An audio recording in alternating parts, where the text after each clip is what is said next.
como eu ia dizendo, já tinha todo um amparo, toda uma proteção, e esse caminhar deles, embora um caminhar que não seria assim tão fácil, diria eu, porque vocês sabem que tudo aquilo que provoca a modificação também provoca uma certa agitação, principalmente quando estamos falando aí de romper com valores antigos, estamos falando em romper com preceitos antigos em relação a valores, em relação a conquistas que causavam determinados privilégios. Romper com isso não era fácil. Mas João era muito habilidoso.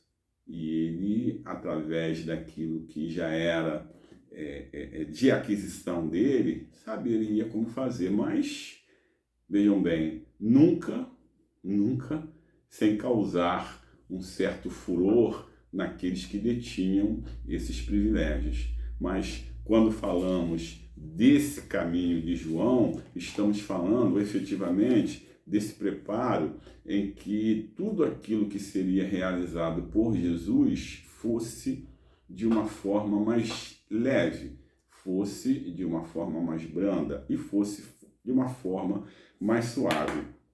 E esse convívio se deu dentro dessa melhor forma.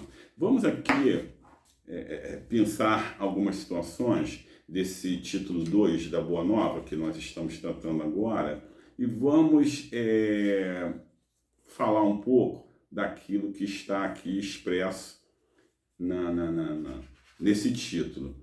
Vejam só, transcorrido alguns anos, vamos encontrar o Batista na sua gloriosa tarefa de preparação do caminho à verdade, precedendo o trabalho divino do amor que o mundo conheceria em Jesus Cristo. Vejam a função essencial de João Batista, né? Porque ele sai, enquanto Jesus permanece, ele sai primeiro para preparar esse solo, ele sai para adubar esse solo, ele sai para movimentar os corações no sentido de receber com mais leveza tudo aquilo que seria trazido pelo nosso querido irmão Jesus Cristo. Vejam que tarefa nada fácil, né? Quebrar esses privilégios, se contrapor a tudo aquilo que, inclusive, era de prática comum daquele povo, principalmente, daqueles que detinham o poder, não era fácil. Nós sabemos, inclusive, daquilo que João suporta a se contrapor à família dos governantes daquele momento. Não era fácil, até pela forma como que entenderam de vivenciar suas vidas conjugais. Não vamos adentrar muito nesse assunto, mas é importante falar que João, por ser aquele que a todo momento se batia contra aquela situação, inclusive foi privado da sua vida, foi ceifado da sua vida por mando dos poderosos daquele momento. Vamos lá, seguir aqui, e eu vou ler um outro trecho que é importante aqui destacar. João, de fato, parte primeiro que Jesus, a fim de executar as operações iniciais para a grandiosa conquista. Vestido de peles e alimentando-se de mel selvagem, esclarecendo com a energia e deixando-se degolar em testemunho a verdade. Ele precedeu a lição da misericórdia e da bondade. Missão essa do nosso querido Mestre Jesus. O Mestre dos Mestres quis colocar a figura franca e áspera do seu profeta no limiar dos seus gloriosos ensinos. E por isso, encontramos em João Batista um dos mais belos de todos os símbolos imortais do cristianismo.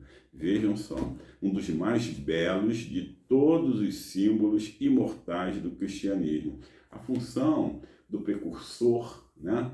A função daquele que sai primeiro e movimenta tudo aquilo que já está estabelecido para que de uma forma diferente seja apreciado, essa missão não é fácil.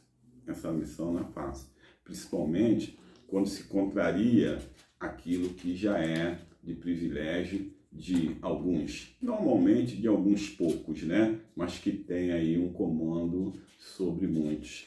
E isso é importante que se diga, fez com que João Batista fosse esse que se considera aqui aquele que era o mais, talvez, voluntarioso de todos, era aquele que teve uma missão diferenciada de todos os profetas, porque quando ele vem para falar que chegará alguém que trará a boa nova, e esse alguém falará de amor, esse alguém falará de igualdade, esse alguém falará de tudo aquilo que ainda não se praticava. E vejam bem, mais de 2000 anos depois, nós já conseguimos entender, mas praticar ainda não. Imaginem naquela época que esse entendimento também nem era possível.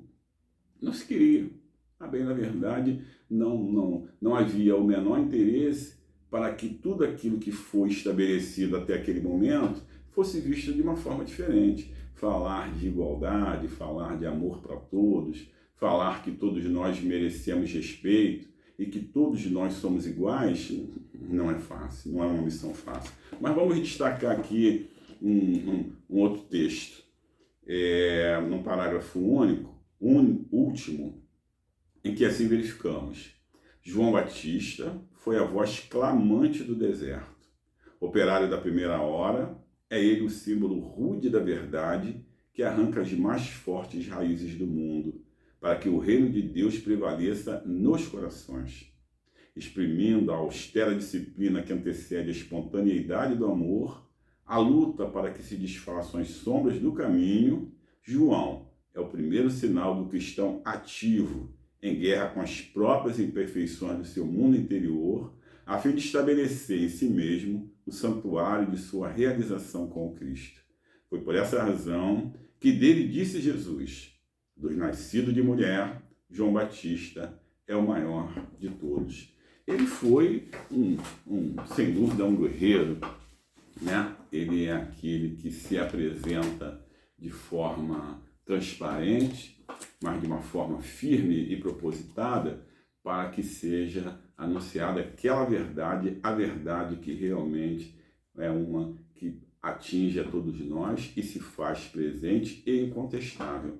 Mas se colocar firmemente diante de uma posição dessa, diante daquilo que se rebela contra todos os conceitos da época, não é uma missão fácil.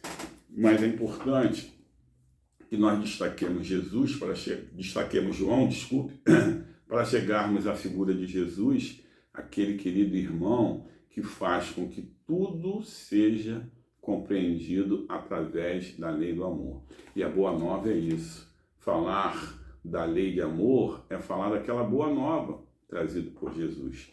E falar daquilo que nos agrega, daquilo que nos faz igual, daquilo que nos faz importante nesse processo de criação do nosso Pai, cada um à sua maneira, cada um do seu modo, é valorizar a cada um de nós, espíritos em progresso, espíritos buscando cada vez mais a luz, buscando cada vez mais o esclarecimento, mas sempre pautado naquilo que o Cristo nos levou, que o Cristo nos deixou. Então, falando um pouquinho de João Batista, falando um pouquinho de Jesus, esse aniversariante tão querido do mês, nós ressaltamos que a doutrina do Cristo é a doutrina espírita, que a doutrina do Cristo é aquela que nos faz igual, aquela que nos apresenta de toda forma, sem privilégios e com muitos privilégios, para que possamos enxergar no outro aquilo que também somos. Espíritos imperfeitos ainda, mas espíritos buscando a melhora, buscando a luz, buscando o progresso, para que cada vez mais possamos ascender nessa escala que nos levará à perfeição. Que esse mês de dezembro, esse mês comemorativo da data da vinda do Cristo, do nascimento do Cristo, possa nos tomar, possa nos fazer mais delicados, possa nos fazer mais sutis, mas melhores observadores também dessa lei de amor, dessa boa nova que faz com que queiramos para o outro aquilo que também queremos para nós. Que Jesus nos ampare, que Jesus cada vez mais, esse aniversariante dileto, fraterno e muito querido, cada vez mais preencha os nossos corações. Graças a Deus.